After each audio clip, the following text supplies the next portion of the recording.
Good afternoon, guys. Welcome back to the AJ Analysis channel, the first live stream of the week this afternoon. Manchester United versus Newcastle United preview. Have I unmuted myself? I have. Lovely. We are previewing the game this evening against Newcastle United. Of course, we're going to go through things like score predictions, starting 11, how we think Newcastle might set up, how United should set up. Currently, we have us in our last 11. I dare say people might make one change in that team in particular. But we'll get to that a little bit later on. Before that, though, get in the chat and let me know how you guys are doing, how we're feeling after the game at the weekend, how we're feeling about United in general, and also this game in particular. Great to see you all in the chat. Thank you, everybody, for joining. We've got Josh, Corey, Matt, the regulars, Ahmed as well. Davidson, good to see you. Loads of people in the stream. Get straight in the chat, guys, and let me know how we're doing, basically. Let me know how you are doing. Next Saturday, I'm on Pro Clubs. Lovely stuff. That might take us, I think that'll take us to 10 outfielders. So that's perfect. How are we feeling coming into this? Because, I'll be honest, I'm not particularly confident once again. Felt like the theme for the last, 3 or 4 tactical previews we've done. I'm not particularly confident. I think Newcastle have kind of found a new form recently. And I want to discuss how they've done that and why they've done that at some point in this stream. I think there's quite a bit to talk about. Can we do an Arsenal post-match host before we dissect those black and white boys? What to do with Arsenal, sorry? Do you want to talk about? Title race, is it done? I think it's harsh to say it's done. I think West Ham and Everton might have something up there. Steve Still. I'm great. AJ, hope you've been good as well. Yeah, I'm really good, thank you. Not bad at all, thank you very much. Glad to hear you are good as well. I booked tickets to Wembley for a game just before the Euros last night, so I'm in a good mood because I'm looking forward to that. A loss today means we can't even get Europe, and I remember saying this multiple times this season. Yeah, is this the table? No, that's the form. I mean, oh, it's not looking great, eh?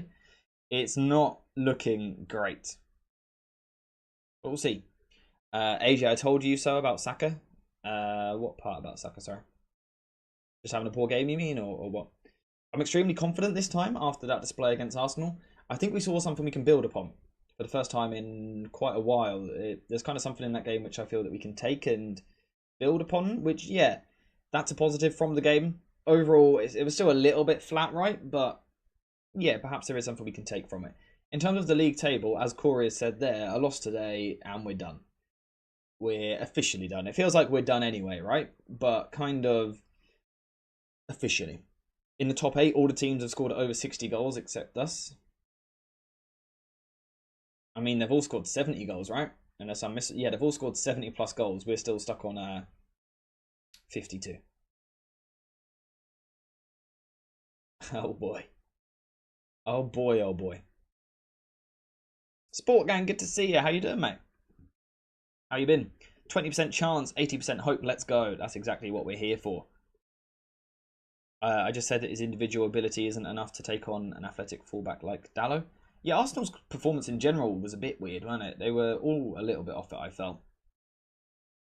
Have you bought a new quality? The camera looks super. I haven't. I've just changed a couple of the settings over the past couple of weeks. Although my lips look like weirdly pink today. Like purple. I don't know if that's just me. That Son miss last night killed me. Ay, ay, ay, ay.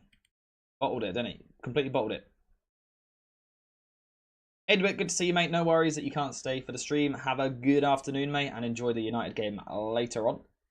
If you do get the chance to pop in, let me know your score prediction. Anyway, should we get straight to this? Son missed out on purpose? Oh, conspiracies. We can't be talking about that around here, right? Did he do it on purpose? I'm not sure. Oh, nice. I was hoping to go to that England game. I'm not sure I'll be able to go now. Yeah, the Iceland game I'm going to. If you do end up going, let me know. Let me know, and I might be able to catch up with you at some point. Anyway, let's talk about this. Let's talk about Newcastle United, because recently they've kind of turned things around. Their form at one point this season was looking quite poor, and it looked like their season was kind of petering out a little bit to mediocrity. But as we saw there, they've got themselves right back into a really good position, and should get Europa League, maybe. I can't actually remember how the places are divided, but their form has really changed. Yes, there's the loss to Crystal Palace, but we saw ourselves just how good Palace are. really good form at the moment. Really, really good form. They're not losing too many games at all. Some good wins in there as well. It's good stuff from them. And it's because they've tactically evolved in the past 8 to 10 weeks. They've leveled up essentially. So the way that Newcastle would play before was a sort of zonal pressing system. So they would play in a 4-3-3 like this. And they would press in zones. Particularly as the ball went wide, they would kind of go and hunt in those areas of the pitch. And that's a good pressing structure. But teams did start to find them out a little bit.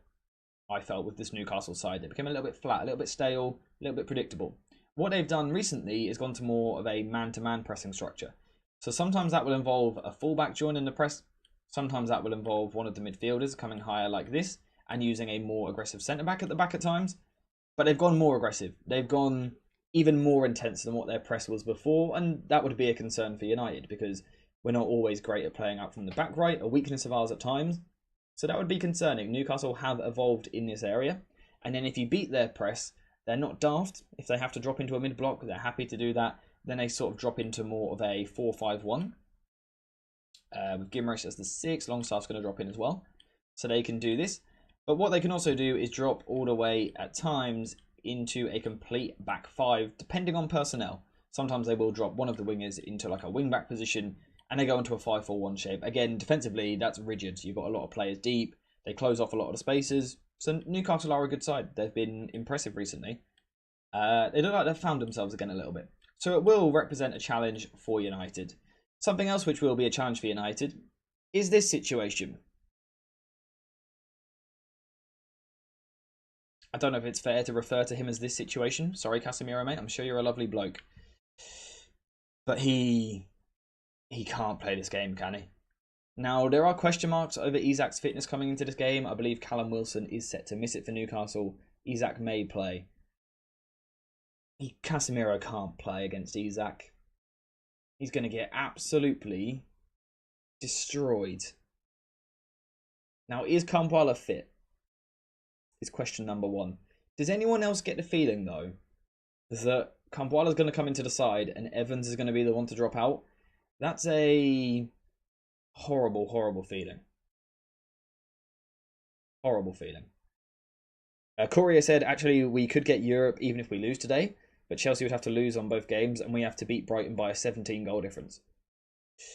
Well, it's well and truly alive, right? Well and truly alive.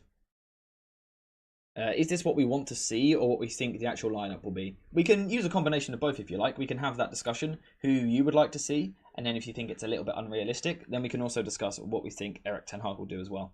I'm happy to cover both. I think we should replace our medical staff before even beginning player transfers. I think that's a fair point. Newcastle struggled during the Champions League because of the amount of fixtures and injuries. I wonder if Villa will have a similar problem next season. But with 1 game per week and majority of the hard fixtures out of the way, they've balanced out. Yeah, they've really, like I said, found themselves. Really found themselves in this new structure. Casemiro has been our worst player the past 2 games. He shouldn't be starting. Those that know me and are regulars on the channel will know that I agree with that. Casemiro should not be starting. I've said this since last summer, since before last pre-season. I got criticised for saying Casemiro shouldn't be a starter for us anymore. I got roasted in the comments. Fast forward 12 months, look at where we are now. He can't be playing, right? He just can't. He's got to come out for Kambwala. Surely he's got to. Surely he's got to. I do want to touch on the performances of a couple of other players, though, from the game against Arsenal. Amrabat and Mainu, what did we think of those two? I thought we saw a nicer balance. I felt we saw more ball retention. Out of possession, there's still a lack of mobility at times, perhaps. But on the ball, we just kept it. We just kept it. And we had a conversation in the Discord about this. About the rest defence even looking better against Arsenal. And I think some of the reason for that was because we were slower on the ball. It gave our players more time to get into better positions. So when we attack quickly, let's say, let's get Casemiro back. Let's say Casemiro plays midfield, right? And he gets the ball and he quickly hoofs it forward. It doesn't give our players time to get into position. So let's say Casemiro quickly plays to Garnacho. Garnacho up against the fullback. If he immediately takes him on and then loses it, our players don't have time to get over and, you know, create that good defensive shape. Whereas when you do things a little bit slower, let's put Amrabat back in now. When you do things a little bit slower, you're kind of methodical, playing through the pitch slowly. What it allows you to do is slowly move these players up the pitch towards a better position. And obviously the effect of this is that now if Garnacho, sorry, is going to take on his man, and yeah, he might lose the ball, now we've got players near that second ball, we can win the ball back. That was a big thing, which I felt that Amrabat and Kobbie Mainoo really helped with. I thought Kobbie looked the best he's looked in a couple of weeks. He's looked a little bit slow and a little bit tired at times, I've felt in the past month or so. This game seemed to kind of refresh him a little bit, and it was probably nice just not chasing the ball for 90 minutes. That was probably a large part of that. But I felt we looked so much better. And then physically as well, because we're not chasing so much, because it's not so much sprinting, we looked like we had a bit more in the tank. And physically we could go into some of the battles a bit more. So I think it's just something we've got to build around. I've said it a lot. We need ball retention. We need to be able to keep the ball. This is why I wanted Amrabat last summer. I still think Amrabat could be a great player for United. Deverton said it there, the curious case of Amrabat. How has he been on the bench playing like that? Exactly, he's a good player. He is a good player. He is a good retention footballer. He does have one thing in him, one particular trait which I despise. It's something I said to my brother when he first signed. Amrabat has this tendency. He's a brilliant ball retention player, right? Like 95% pass accuracy most games. But the failed passes he will make in a game will be absolutely horrendous. He has this tendency, again, perfect ball retention for 89 minutes, but he has 1 minute over the course of a game where he just passes it to the opposition and basically through balls them. He needs to stop that. He really needs to get that out of his game, because it hurts us. You know, all that good work of retention, he kind of undoes it in these random little moments. If he gets that out of his game, I think he can go on to be still a very useful player. For us, I'm not sure. I don't think it will happen. But he has to be better at just those lapses. Is it a concentration thing? I'm not too sure. But he's got to fix up on that. If he does, I think he can still be a very good player for someone. Maybe us next season, maybe someone else. But in terms of in the short term, he is the sort of player that I want in midfield for this game. Because if we, my opinion is this, right? If we try and create a hectic, end-to-end, energetic game tonight against Newcastle, I feel like we get blown away, I can't lie. FP, good to see you, mate. How you doing? I feel that if we play a quick, hectic style, physically, Newcastle are going to dominate us and overwhelm us, because the front three work so hard, the midfield works so hard. Yes, they've got injuries and it isn't their strongest squad, but physically they are so good, Newcastle. There isn't a player who you don't back in the duel. Most of the time, they're going to come out of their battles with the ball at their feet. So I don't think we can create that game. I think if we try and create an end-to-end situation, it's not going to work well for us. So I would go for Amrabat. Get him on the ball. Can we keep the ball? Can we keep it ticking over? Kobbie Mainoo doing something similar? Yes, please. Yes, please. Someone else I want to talk about. Diogo Diallo. What did you guys think of Diogo Diallo the other day? Let me know what you reckon. And also let me answer some of these questions. What is Mainoo's best position? What are his best attributes and how can he translate them into his position? I think his best position is as an 8, which is given the license to drop deep. So I don't like him as necessarily the main player here, but this position, where he can express himself, he can carry the ball forward like we've seen this season. At times his dribbling is quality. He can do that stuff, but also he can drop deep in here. He can get lots of touches on the ball. He can be, you know, a receiver in the first phase at times. That's Kobbie Mainoo's role for me. It's not a 10, it's not a 6, it's an 8. It's in between. In between, doing a little bit of everything in a retention-based side. A team which keeps the ball. I think that's where Kobbie really thrives. Just another team that looks infinitely more prepared than us. Yeah, that's probably a fair thing to say. Jacob, I will talk about Ahmad shortly. I just quickly want to cover Diallo, and then I will come to that comment. Don't worry, I haven't missed it. Do you think we should get Ndidi on a free for squad depth? That would really depend on what direction you want to take this side, really. I like the energy Amrabat brings. We've been lacking that in midfield. Yeah, he's not the most mobile, right? But he's still more mobile than Casemiro. That calmness and patience in possession gives us a better shape. I felt so as well. 'Twas better, but Amrabat at times does these silly mistakes. Yeah, that's what I was talking about. He's just weird slip-ups. Weird slip-ups. Do you expect a basketball type game or like Arsenal game with more control? What do I want? Control. Possession football. What do I expect?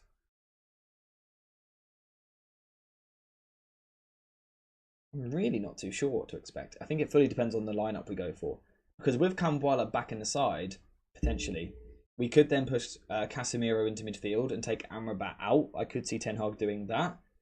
Again, that probably leads to a loss of control. So it does depend on what kind of personnel decisions we make. Yeah, Jacob, all good, mate. All good. I got no issue with that. I will, like I said, I'll cover Ahmad in a second. This might be weird, but I think we need to... I've lost a comment. Where'd that go? I've lost a comment. I was trying to read a comment there and it's gone. I'd play Amrabat over Casemiro if Kambuala is fit. Yeah, I would. I wouldn't play Casemiro in this game personally. I don't think he's got a place. I don't think he's got a place because not only did I think Casemiro defensively was obviously poor, right? Really poor. He has been for a couple of games. I think what we also saw from Casemiro in that game, he was so bad on the ball. So bad. Like, horrendous. Casemiro, something I've kind of not defended him as such, but kind of made an excuse for him is he's bad when he receives with his back to play. Players are going to press from behind. I think he struggles. But what I've said is when players in front of him, I think he's a lot better. And he had that environment against Arsenal because he was at centre-back. When he gets the ball, players come from in front of him. He can literally see them. And normally he's good at dealing with that. The other day, he was horrendous. Our whole team looked like we want to try and keep the ball at times. Casemiro's passing was so bad. So bad. Like, he's chucking it direct for some reason to players which just don't want it direct. And I feel that it can't have been instruction, because the rest of the team wasn't doing it. If the whole team was playing direct, you would assume perhaps Ten Hag's in a weakness, so we're trying to exploit it. When it was only one player, really, I felt, lumping it time and time again, it feels more down to an individual. And if that is the case, then he shouldn't be in the team, in my opinion. I thought he was so poor. So poor.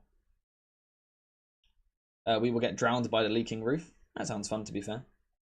This will be seen as a statement game for Howe, in my opinion. If you're him, you're hyping up killing the giant right now. Yeah, I think Newcastle are going to be up for it, right? They seem to think they've got this new rivalry with us as well. I think Newcastle will be up for this game. I think they're going to... I mean, they always are, to be honest, this season and last season. Physically, they're very, very good. And all it takes for them is to win a couple of duels, win a couple of battles, and they'll be right up for it. And they probably will win those battles because physically they do look better equipped than us. So they will win a battle or two, and that's going to kind of get them going, I would imagine. It's up to our players to kind of react to that. Is Kambuala fit to start? I'm not actually sure. I'm hoping so, but I don't actually know. I don't know if any of you guys have more information than myself, but I'm not sure.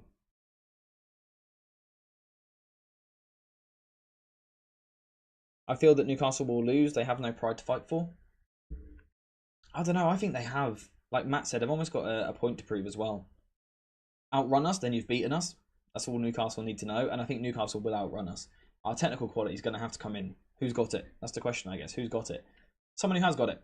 And I showed it the other day. Whoops, I've just moved the wrong thing. Hang on. Let's fix that. Is that? Yeah, that's close enough. What was I saying? Ahmad. Henrik, good to see you, mate, by the way. Lovely to have you in the chat, my friend. Hope you're good.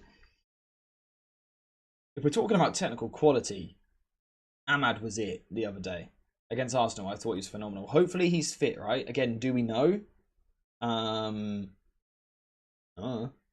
He took a knock to the knee. Is he going to be fit? I'm not too sure. But I thought he was so good. His technical ability, some of his quick footwork, his passing decisions. I really liked his performance. Yeah, he's fit. Ahmad is fit. Perfect. I thought he was brilliant. He's just something a little bit different. To be honest, Ahmad at times comes across to me like what I thought. He comes across as what I thought Anthony would be in terms of the profile. When Anthony signed, I kind of labelled him as this ball retentive winger who also had the quick feet and ability to dribble. Now, Antony does do the ball retention, but he's never really kicked on and shown that quick feet dribbling ability like we saw at Ajax. We haven't seen that here. Ahmad combines that really nicely. He's got the work rate out of possession. He's got the ball retention in possession, but then the ability to drift and glide past players. Drift and glide. In these areas, I thought he was really good. Ahmad is never fit. The earlier we move on from him, the better. We can't plan with him. That would be a concern for sure. Would be a concern, the fitness side of things. Ahmad needs to be sold for his own sake if Ten Hag stays. I said he's our best winger time and time again, but of course he doesn't start. I think his performance the other day means he has to start this game if he's, physically able to. Because I genuinely just thought he was one of our best players in that game, maybe the best player, particularly in the first half. I thought he really shone out. He just looked better than everyone, technically. Just decisions on the ball. He takes the ball and he was sharp, he was quick, he was fast on the ball. But he was making the right decisions with that, and that's important. Some players quickly move their feet, but their feet almost at times move a bit too quick for their brain. Ahmad doesn't seem to have that. So, Ahmad, start him, please, if he's fit. Ahmad's a bit like Elise, just without the shooting and passing. Similar sort of profile of player, obviously a little bit smaller in the case of Ahmad, but similar sort of profile. That player who wants to, I feel, start wide with the ball and then kind of take that first touch with his left foot on his back foot, curl it inside, come inside. That's what Ahmad wants to do. Even his long passes to Garnacho were fantastic. Yeah, I enjoyed them as well. That one in particular, lovely little switch. There was a comment from Jacob earlier about Ahmad, which I didn't get to read, but I said I would come back to it. So let me go find it. I'd be curious to see Ahmad in the 10 role. I think he offers more creativity than McTominay in the role and carries the ball well. So it could work. Not proven in practice though, so doubt Ten Hag does this. Yeah, I spoke about it a couple of weeks ago, the potential for Ahmad to play in that sort of role. Could he play in the 10 role, Ahmad? I think he could. What I will say is the other day, I felt he received well. Wide. And I think he benefited from initially receiving in space, then going inside, rather than starting in the middle, in the crowd. I think he can do that anyway. I think he has that half-turn ability and things like that. But I thought at the weekend, his ability to receive that initial pass, and then maybe he's going to get a run around him from someone like Wan-Bissaka or something like that. But receiving that first pass and then having that ability to go inside, I think helped him. Helped him a lot. So I would probably stick to keeping him wide for now. Just because I think he played well there the other day. Get him some momentum, again, if he's fit. Get that little bit of momentum into him. Get him another game in this area. Go for it. And the problem is United have built around players who are more capable of carrying, driving, rather than manipulating the ball. Completely agree. Been that problem for years. Hence why we've seen players like Ahmad, Sancho, and other wingers struggle. Yeah. Completely agree. Completely agree. Can't ignore Ahmad's defensive work rate either. The Liverpool game was a good highlight of this and resulted in 2 goals. I think Ahmad's our best defensive winger.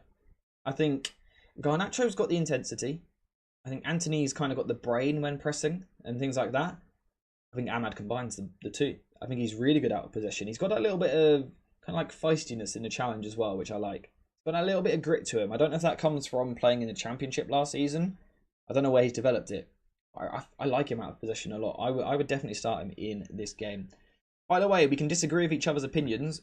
Calling them BS for no reason doesn't really seem worthwhile. So, yeah. Ahmad playing in the 10 would benefit Rasmus a lot more. Yeah, it's a fair point. It probably depends who you then put on the wing with him, I guess. It was nice to see Ahmad switching positions with Mainu quite often last game. Our right side was very technical. Mainu, Ahmad, Diallo, and allowed us to keep the ball. Ahmad, at times, he was popping up in like a midfield position, weren't he? You're spot on. Kobe was given kind of like a free roam in the midfield. At times, pushing into this sort of area. Ahmad seemed to really enjoy dropping deeper into this kind of right inside interior position in here. Again, I liked him there. I thought he was really good. So Ahmad is definitely a player that I would be starting this game. I think you can mould Ahmad to whatever you want. He's like 21 years old. Good attitude, humble guy. Yeah. I said, I think at the moment I like him as a right-sided player who's then going to come inside with the ball. I think that's where I like him. But yeah, you have got that bit of freedom to, like I said, mould him a little bit. I can't see Casemiro at centre-back again. How about Wan-Bissaka playing as a centre-back and Amrabat as a right-back? Yeah, so I saw talks of the idea of Wan-Bissaka at centre-back the other day, before the game and after the game as well. I believe James Lawrence Alcott covered it. For me, Wan-Bissaka centre-back just doesn't work because I think his positional sense just isn't good enough. In terms of channel defence, 1v1, you know, when he's pulled out, say if he was to play here, get pulled out into this sort of area, yeah, he'd be great at it. My concern with Wan-Bissaka would be the ball's on this side of the pitch, the ball's going to come into the box. Isak against Wan-Bissaka. That's what I just don't like it. I don't think Wan-Bissaka's. I think Wan-Bissaka's biggest weakness defensively is positioning, and I'd argue that's the most important thing for a centre back. So I do see the idea behind it, and I understand why people might like it. For me personally, I wouldn't do it, but obviously I might be wrong.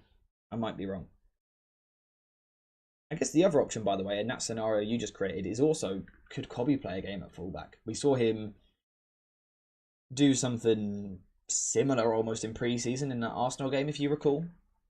Maybe he could do a role there. I think tonight, listen, I've got a feeling it might be Kumbala and Casemiro. I've got a feeling Evans might come out. I've got a feeling that might happen. And we're all going to be ripping our hair out. 100% his positioning and concentration can be bad. He's needed an intense crash course on centre-back positioning for Yonks. Yeah. Wan-Bissaka is a good defensive player in terms of 1v1 duels. I don't think it necessarily translates to being a great centre-back. In my opinion. What's the Højlund problem? I don't know that he has much of a problem. I think his problem is probably his teammates. I'm not saying they're falling out, but you know, his teammates, his tactics, just not getting enough of the ball. We saw the stat on Sky the other day, the amount of shots he's had compared to the likes of Darwin Núñez, Nicholas Jackson. Doesn't even compare. He's so limited. He's doing the graveyard shift up front, the poor fella. So little to work with. So I think that's the problem for Rasmus. I don't think tactically he's got much finish to you. I think he's fine. Those around him need to do more to create chances. I would say at the same time, yes, technically he needs to learn when to release the ball. Sometimes he tries to do this hold-up play. He holds it a little bit too long and it gets nicked. He needs to improve in that. The other thing he needs to improve on is his hold-up play, particularly as a side which, you know, tends to go long United. He does need to work on his hold-up play. He seems to me to be too focused on fighting the defender rather than going and getting the ball. So I think he needs to work on that. But actually, tactically, I think it's more to do with the rest of the team rather than Højlund's doing something wrong. He's definitely got weaknesses and areas to improve, but I don't know that he's doing an awful lot wrong. It's not like we've got the wrong profile of striker even. We just need to get the rest of the team going around him, in my opinion. I also think he's probably been overplayed. Not fault of the manager, we just don't have enough strikers. Højlund needs to improve his runs also. Yeah, obviously. I think Højlund's obviously a young player still. I think he's got areas where he needs to improve, but I don't have any massive concerns with him. I think his profile is great. I think he will go on to kind of develop in those areas and become a great player. So I'm not too worried. He needs to avoid slipping. Yeah, again, perhaps that is footwork, things like that. Who knows? Jackson has 40 shots on target in the Premier League. Højlund hasn't even cracked 20. Says something about the team, eh? Exactly. Chad showing that he has been a member for 5 months and leaving us a lovely little message saying MILF analysis when. That's Chad, my friends. If you don't know Chad, you do now. That sums him up. Chad, thank you very much for being a member. Thanks for the support as always, my friend. Hope you've been good. Hope you are well. How are you feeling about this game? We excited? Højlund used to make runs all the time. Now he's stopped. Maybe because he knows he won't get the ball. Possibly. I think it plays in the striker's mind. As a striker, my criticism there would be, you've just got to keep going. You've just got to keep going. Oh, before we go any further, guess who's in the chat? You can probably tell because this thing here is barking off.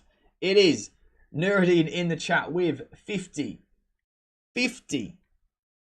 gifted memberships. So 50 of you guys who were not members before are now members, thanks to the generosity of the man, the myth, the legend, Nuruddin. If you don't know Nuruddin, get to know Nuruddin, because this man is always in the chat, dropping the gifted memberships like an absolute legend. So make sure to spam some love hearts to say thank you. Nuruddin, greatly appreciate it. And he's also shown that he is a member now for 5 months. Thank you very much, mate, as always. Next gen analysis when? This guy, man. This guy. I'm going to ban him. Thank you very much, though, mate. Hope you're good. How are you feeling about the game, if you are here to stay? How are you feeling? I'm living off of other people's money on this channel. How many free memberships is that now? I don't know. You've got the red badge, so it's been several. It's been several. Yeah, guys, make sure to spam some love hearts in the chat to say thank you to Nuruddin, because that's his money he's spending. It's just pure generosity from him. Absolute legend.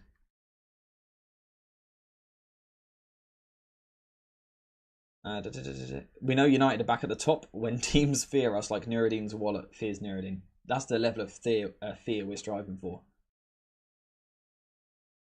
We've also got Corey showing off that he has been a member for 5 months. Corey, thank you again for the support on the channel. Been here pretty much from day one on the streams. Thank you very much. Saying our centre-back pairing will probably ensure a loss today. It's not looking great. It's not looking great. I don't know if there's anything outside of the box we can try a little bit. I don't see anything personally. I don't know. Let me know what you think. But yeah, it is going to be an issue. And again, guys, make sure to spam some love hearts to say thank you to Corey.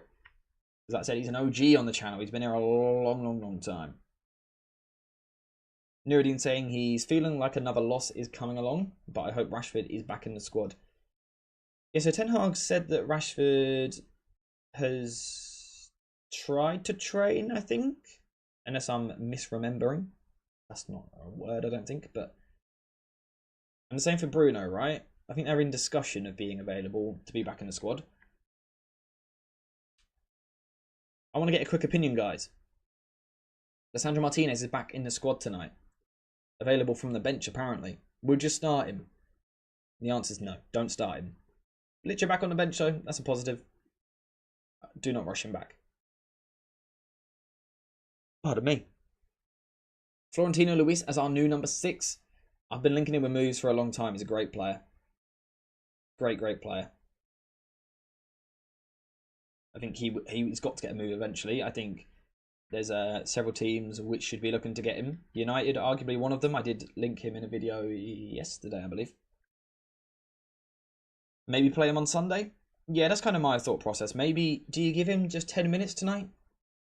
Do you give him 10 tonight? Maybe 30 at the weekend, then a start in the cup final, potentially? Let me know what you think of that kind of idea. Snipes, good to see you. How you doing, my friend? How are you doing? How is life and how are you feeling about this beautiful club, Manchester United? Corey saying I'd start him in pre-season. There is that argument as well. There is that argument. I think in our heads we all want him back for cup final. Same for Luke Shaw as well. We want them back for the cup final. But what if we rush them back and they get injured and miss pre-season? And then that sets them back for next season in terms of getting fitness. There is that concern as well. There is that concern. A little bit worried. Tonight it should be Kamwala centre-back and Casemiro in his rightful position as a midfielder. We have Kobe Mainu and Eriksson and Amrabat. Højlund and Rashford play in a 4-4-2. Are you turning that into a diamond shape or sort of like a flat 4-4-2? Let me know what you reckon. If Casemiro doesn't play centre-back tonight, let's say Evans and Kamwala do, hypothetically speaking, would you guys play Casemiro midfield? So let's say this is our back four. And I think it will be this way around, so Wan-Bissaka can deal with Gordon. Let's say this is our back four. Would you bring Casemiro into midfield, or would you get him gone? Get him to the bench? I think Nuruddin, I might know his answer. How about everyone else? What would you be doing with him? It's a difficult situation to manage. I'm realistically probably dropping him. Danny saying bench. Honestly, at this point, the only way I see us scoring is if we play counter-attack, which is a terrible reality. I guess that's the other side of the coin, right, of talking about the weekend. So at the weekend, I felt that we had more control. We were a little bit slower on the ball. Amrabat, Kobe, Ahmad, Diallo, I felt they all brought that to the side. We were slower. We were more controlled. It allowed us to like move the ball forward slowly, get players into good positions, better rest defense, yada yada, whatever. But the cost of that was we couldn't counter attack. And when we went for that slow approach, I didn't see us ever really breaking Arsenal down.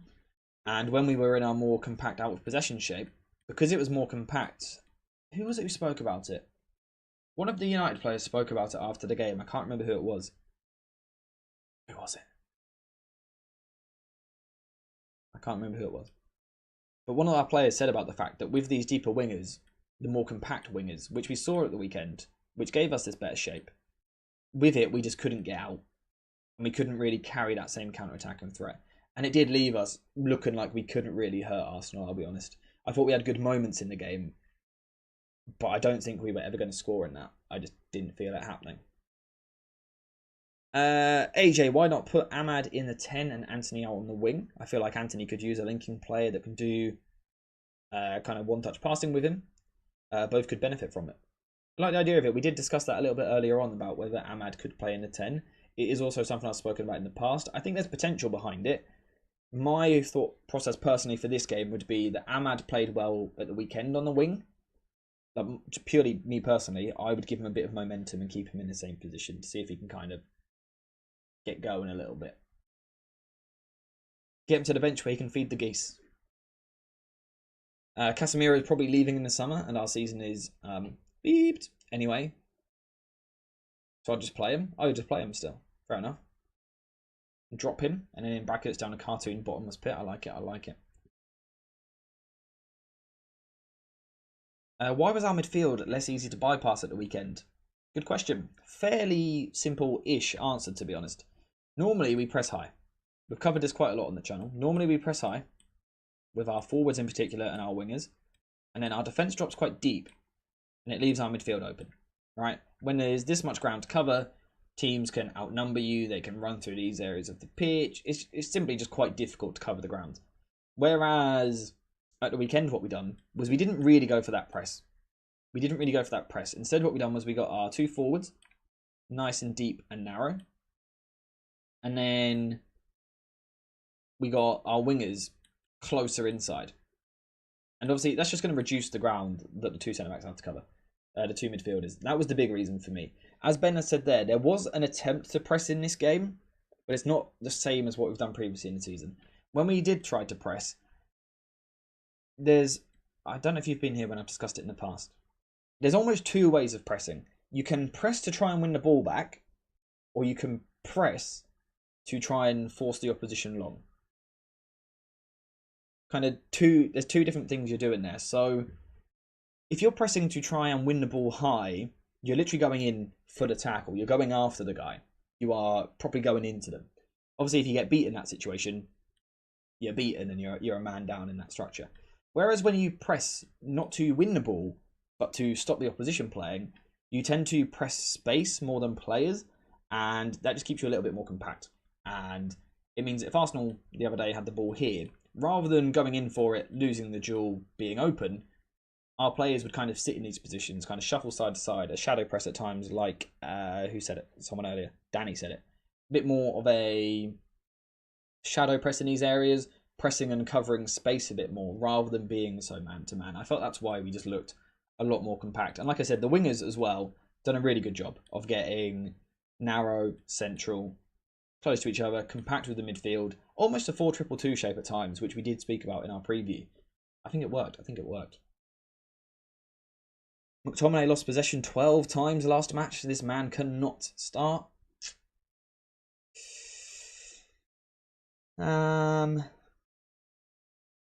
It depends if players are available, right? Is Mount available? Maybe. Is Bruno available? Maybe. Then you could make a change.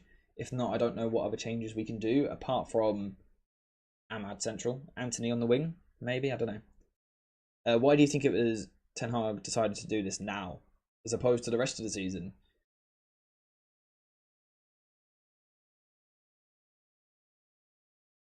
That's all I've got. That's all I've got. I don't know, to be honest. Like I said, we've spoken about tactical security and things like that in the past. Was that? But why randomly change it for the game against Arsenal? Truthfully, I don't know.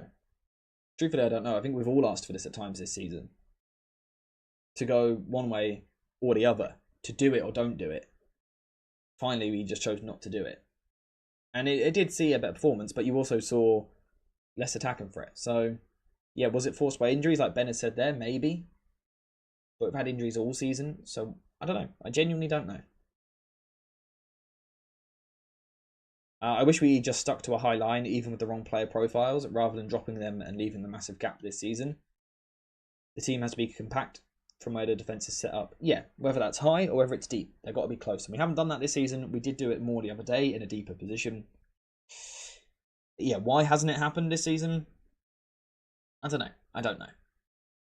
I'm worried for Kambuala, kind of rushed back from injury at a young age. Yeah, he's had injury troubles in the past as well in the academy, and that would be a concern for me. Do you just protect him and play Casemiro? I know everyone's going to hate that, but do you protect Kambuala? Do you go, we've got nothing to play for here, let's protect Kambuala, Casemiro, we don't really care. Maybe you could do that. AJ, do you think we need 2 centre-backs this window? Minimum. Maybe a third. We've got a gifted membership in the chat. Who did that come from? I missed that. Henrik, thank you very much for the gifted membership. Been gifting a lot of members recently, you, my friend, so thank you very much. Guys, make sure to spam some love hearts in the chat to say thank you. Not just whoever was gifted it, I didn't see, but everyone. Put some love hearts in the chat. Turn the chat green. I haven't said that for a while. Turn the chat green to show our appreciation to Henrik. Thank you very much. Legendary stuff. To go back to the centre-back conversation, yeah, 2, maybe 3, depending on how much money we've got. My kind of thoughts for this summer. Yes, apparently we want Elise or someone like that, and I understand why. But my thoughts for this summer really is to fix this. Fix that first. That's what I would like to see us do. Fix the players in those positions. Get us new centre-backs. 2 or 3. Get us a couple of new midfielders. We can focus on the wings another time, is my opinion. Granted, I think we probably will end up signing Elise on the right. But my priority would be centre-backs, central midfielders. Fix this spine of the team. Fix this, the hub. This is where we've gone wrong all season long. Fix that. That would be my focus. Not sure if Ten Hag's going to do it or if Ineos are going to do it. We'll wait and see. But I would like to think that's what we do. Kind of really strengthen this spine through here. 2 centre-backs, 2 midfielders, 1 of each fullback. Striker or right winger. Sounds kind of impossible, but it's what we need. I would agree that's what we need, but like you said, it does kind of sound impossible. It's difficult. It is. It's going to be a difficult window. How many players is that? 4, 6, 7, 8 players. It just seems unlikely, doesn't it? I wonder if for the striker position, we end up with another window where we do what we've done a few times recently and get kind of that experienced player in on loan. Think Veghorst, Diallo, that sort of signing. Just so we can prioritise elsewhere. Because we do need a couple of centre-backs. I still don't quite understand the whole left-back situation and us supposedly like crying out for a left-back. I don't get that quite as much. Unless the club knows something about Malacia, which I don't. But yeah, we've got a lot to do. I think we probably bring in 6 this summer. I reckon. That's what I see us with. We get a maximum 4, maybe 1 extra on a free. Yeah, I'm thinking maybe 5 and then a loan or 5 and a free transfer is kind of where my head is at. Anyway, to go back to this game, what would you do in terms of the starting 11? Is this what we're looking at for this game? Actually, more important question. Do we have any idea on Mason Mount and Bruno Fernandes and Rashford, their fitness? I was thinking of Welbeck for a year on a free transfer. It wouldn't have been bad business, honestly, just to allow Rasmus some games off. And people would laugh at it if we sat here and said we should be signing Welbeck. People would laugh at it. But people also laughed at Madrid getting Hostility, right? Sometimes you need that player just to protect someone else. It's not a priority position. You get someone in the door.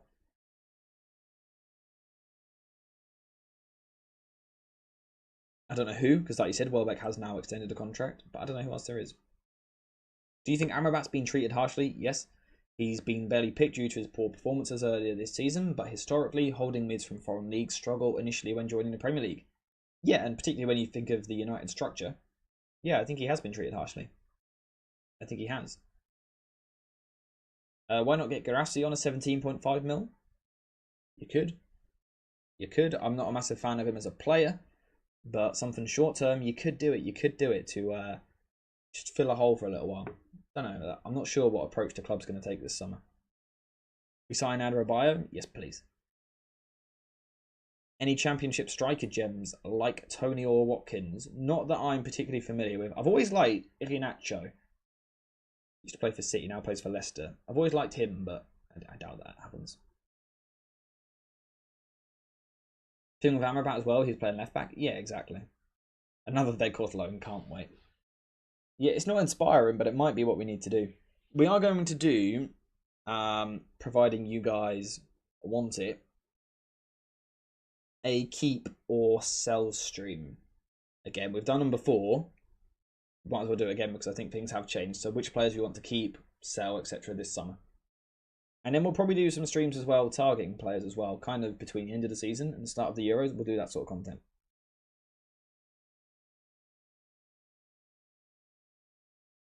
On the topic of streams, Monday we've got a team of the season stream. So making our Premier League team of the season this year. Something a little bit different. Not the usual content. And it's not obviously like solely focused around United. In fact, almost not at all. It's the rest of the league. But it's something a little bit different. It's interactive, gets you guys voting and stuff like that. So we'll do that. Then on Tuesday, we're going to do an England squad selection stream. Our England squad, and then maybe reaction to Southgate's as well. So that's the plan for streams next week. Later in the week, we will look ahead to the City game in the Cup. Going to be an interesting one, that one. Any United players getting in a team of the year? I don't think so. I don't think so. Not enough likes on the stream, guys? I completely agree. We've got 120 people here, but we've only got 36 likes. We can get that up to 50 likes, I reckon. 50 likes is the target. 50 likes on this stream to match the 50 memberships which Nuruddin gifted. It just sounds right, doesn't it? Make it happen. What about Anthony left back and Diallo right back? I get the feeling, based on what we've seen, Anthony does not want to play left back. I quite enjoy his responses. It's quite funny. But I don't think it's going to happen from the start of the game. Not with how he seems to react every time. Would you be doing live stream for the summer? Decisions on who we should bring in, out, them kind of stuff? Yeah, so obviously there'll be the videos throughout the summer on targets and things like that. There will also be streams as well. There will be streams when we get linked to players. I might do some watch-alongs during the Euros as well, although I need to figure out what games I would want to cover. I do want to do that. There's loads of Euros content. June, by the way, June is the month you need to be on this channel because I think in 30 days we're uploading 40 videos or 35 videos. 17 to do with the Euros, 17 to do with United, 1 being the Champions League final. That sounds like a pretty good month. Subscribe for that. David is in the chat. What a legend. David, thank you very much with the gifted membership. I hope you are well, my man. How is life doing? How's life doing? How's life going? How's life going? That makes more sense. How are you, mate? Let's try that as well. Thank you very much for the gifted membership. Guys, you know what we've got to do. Turn the chat green, particularly because David has got to stay up till 4 AM to watch this game. The least we can do is put some love hearts in the chat to say thank you. Put some love hearts in the chat for David because he's not watching the game and he's got to stay up till 4 AM to watch it. Is what I was trying to say. We've also got Marcy with a donation in the chat, the $2. Thank you very much. That is very, very kind of you. I believe, did you donate the other week as well? If so, super generous, super generous. Thank you very much. Really appreciate your support. Again, guys, spam some love hearts as well. Why are you spamming love hearts for David? Do it for Marcy as well. Thank you very much. Very kind of you. It's going to be 5 AM for Steve. Honestly, guys, fair play. Fair play to anyone who stays up that late to watch this team because Ay, ay, ay, ay, ay, ay, ay. Just seeing if there's anything I've missed in chat. Oh yeah, talking about the live streams for the summer. Yeah, we will be looking at different players United can sign, and also Euros players as well. So if there's players performing well in the Euros, I'll be linking them to United, or looking at perhaps Euro left backs which are going to be at the Euros that we need to watch. That sort of video, right wingers at the Euros which we need to watch. All of that sort of content. Yeah, have to do a stream for the most important Euros game, Slovakia versus Romania. Now that would make a good watch along. I've started to make a kind of a thing for the Euros. Is this going to load properly? We've started. There's work going on here to try and get something sorted. So yeah, that will be coming. Let's attack this one. Here we go. Bit of lag. Sorry about that. The aye. Sorry for those who stay up late. Yeah. Aye. Champions League final is truly David versus Goliath. Yeah, gonna be. I'm looking forward to it. I think I've covered it every year since the channel started. So got to cover it again. I do like the Champions League. I love it. How many players will be linked this year? Will we break the 1,000 barrier this summer? Yeah, I'm going to go for 1,037 links is my bet. How do the gifted memberships work? I believe I think it's a donation symbol at the bottom, like under the chat. It's like a dollar symbol or something, and you can choose how many you want. You pay basically to gift the memberships, and then YouTube picks people who are subscribed to the channel at random and gives them the membership.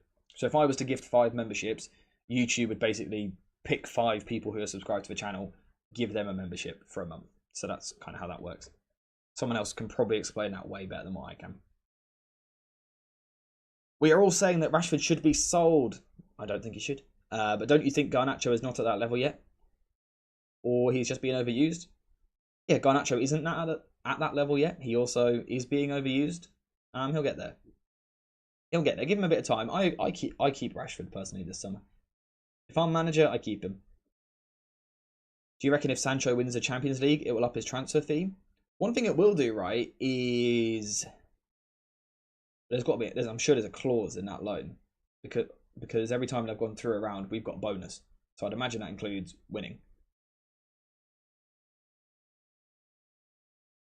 In terms of the perks of being a member, it's mainly emojis and stuff you can use in the chat. You also get that little badge next to your name as well, which changes depending on how long you've been a member.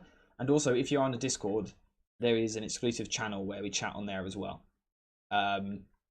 Is the Discord linked at the moment? It's not. Could someone quickly link the Discord, please, guys? Could someone quickly link the Discord, please? FP or Matt or someone in the chat. Every agent is going to mention United. Yeah, it's going to be bad this summer. It's going to be bad. Recall Sancho for the FA Cup. Karma's real. I like that level of spite. There you go. So FP, thank you very much, mate. Really appreciate it. So I've just pinned a message in the chat. That's the Discord server. Completely free to join. We waffle, basically. We sit there and talk a load of rubbish half the time about United, about football tactics, we have a United match day section. So when the squads are, or when the team comes out, we'll talk about the game, the academy, scouting different players, tactics from other teams. What else we got? A gaming section as well. We play pro clubs if anyone's interested in joining that. Yeah, check out the Discord if you haven't already. Recommend it. Free to join. You just press it and you're there basically, as long as you've got an account. So yeah, try it. Dortmund's social media hype of Sancho should be worth an extra 10 million alone. I agree. If they are stupid enough to big him up that much, they must think he's brilliant. They can have him for 130 million. Has Jonathan David dropped off this season? Never hear of anyone talk about him these days. I have no idea. I haven't watched him this season, I'll be honest. No idea.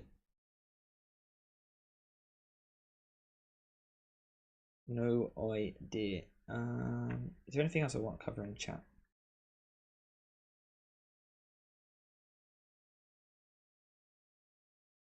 Really hope we'll go to sleep happy after United. Okay, let's get to that then. Score prediction. How are we feeling? Going to be a sticky one, a tricky one. I'm going to lean towards us winning 2-1. I'm leaning towards us winning 2-1. I'm going to go goals from...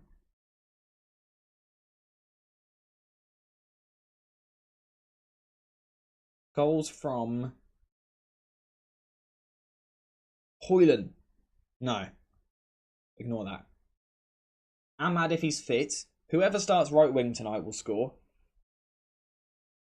And... Sofian Amrabat. Yeah. And Isaac will score. Gordon, sorry. Gordon. Manchester United right winger. Amrabat goal scorers. Boom. 3-0 United. No, not us. Hey, I see United. That's us. 3-0. I'll take it all day. Draw or narrow loss. 2-0. Not confident of winning either of the last 2 games. Yeah. The way most of this fan base talks about Sancho, would be lucky to get 10 mil. True. David with the donation. David, thank you very much, my friend. Again, guys, spam some love hearts in the chat to show our appreciation. Saying 3-2 with goals from Hoyland, Ahmad, and Mainu. What, in terms of the young players scoring, that'd be quality. I'm getting a video from that, right? Yeah. Love that. McTominay and Ahmad, either goal or assist. I like it. I like it. Not even going to predict, just going to watch. I respect that. 2-2 says Enric. 3-1 Newcastle says Corey. 2 from Isaac, 1 from Gordon, and 1 from Ahmad. Gordon, by the way, very, very good footballer. Criminally underrated. Very, very good at football. I love him. Quality signing from Newcastle. Said it at the time. Great player. Ooh, that's a good point. Voice crack. Dry throat. If you leave a like on the stream, apparently, it increases United's chances of winning tonight. I mean, that's what I heard. That's what I heard. And all it is like a click or like a tap. I mean, you might as well do it, right? If there's a chance that it means United win, then it's got to be worth it. Got to be worth it, right? Like the stream, please. FP, you might be sitting an exam tonight. Oof. Good luck with that, my friend. Do you think we win this game? Okay. So, when I do my predictions on these, I'll tell you now, I am never, ever going to predict United losing on one of these streams, right? But then after the stream, I always sit there and go, okay, I think we probably lose. Like, my heart says United, Manchester United, that is, win 2-1.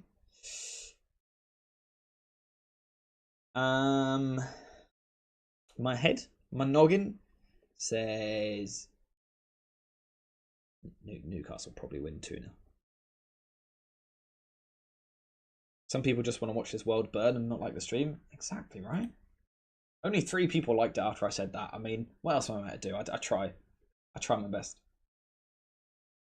I was now at 57. Yes, my friends. Gordon is proof that the English players... My voice. I do apologise. Gordon is proof that English players are not overhyped. I agreed. I agreed. I agree. I agree completely. Really good player. Streamers losing likes. Hey ho, these things happen in life. Do you think we win this game? Yeah, I'm not sure. Newcastle got this jumped up ego with United since the cup final. They'll be up for this game. Yeah, they want to create this weird rivalry. I don't think we care about them that much. They seem to want to create this big thing that it's us against them in England. It's just not. It's just not really. I don't get. I guess they just want to be relevant. Fair enough to them, but yeah, I don't see a rivalry with them. Not particularly. Not particularly. Is there anything else we want to discuss before we wrap up the stream? Oh, there's one thing I want to say actually quickly. Tactically, be very afraid if Livramento plays. Be very, very afraid of Livramento going forward. Garnacho trying to defend. Like the stream to bring free healthcare to the States. Again, Chad said it, not me. It's a rumour going around. It's just a rumour. Can he confirm or deny?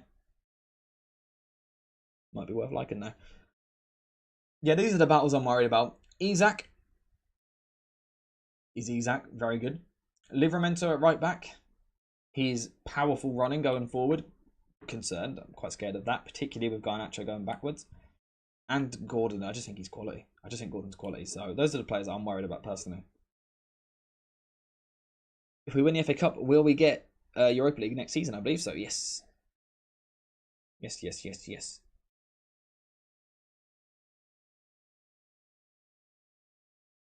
Like the stream and Frimpong and Elise join for free. Some people don't like Frimpong, so that may not work. We're on 61 likes. We'll take it. Yeah, is there anything else you guys want to discuss before we wrap up the stream? Oh, no. If no, it's fine. If yes, it's fine. Lenormand is an option. Not seen him this season, really, to be able to comment. I did watch a bit of him a couple of years back, but I don't know too much about him at the moment. If we finish 8th and lose the FA Cup, do we get Europa League as well? I don't know. I don't think so, but I'm not sure. Do you see the video of Anthony moaning about having to play left back again? Yeah, he doesn't look like he wants to, does he? He does not look like he wants to. But he finished with the lineup I'd go for, depending on who's fit. Maybe Mount in. As rubbish as we are, we should be able to beat Newcastle. They've got problems. They've got injury problems at the back. By the way, I hate Pep. Fair enough. Lovely little disclaimer needed. He's a bit boring, isn't he? Can he just leave the league so like someone else can have some fun? Casemiro versus Isak is a scary thought, but I heard Isak is injured. Yeah, Isak's ill. But Eddie Howe said it's like not a serious illness. He missed training Monday. And then yesterday, Howe said hopefully he's back today, as in yesterday. So he might be back. Not sure. 10-0 in the final to us. Love that. We take that all day. Licha might be on the bench tonight. I would expect him to be. I don't really want to see him getting many minutes, though, personally. It doesn't surprise me that he wants to start, according to Ten Hag. It does not surprise me, but he's that sort of character, but I just wouldn't. We've got to protect him. We've got to protect him. In terms of content coming to the channel, you know, in the foreseeable future, we've got... Tomorrow I want to look at a couple of, like, what profile of striker United need. I want to cover that tomorrow as backup to Rasmus. So that's Thursday. Friday, I'm not sure what the video is at the moment yet, so if you guys have any ideas... No, I lied, sorry. Tomorrow's United versus Newcastle coverage. Obviously. So tomorrow's United versus Newcastle.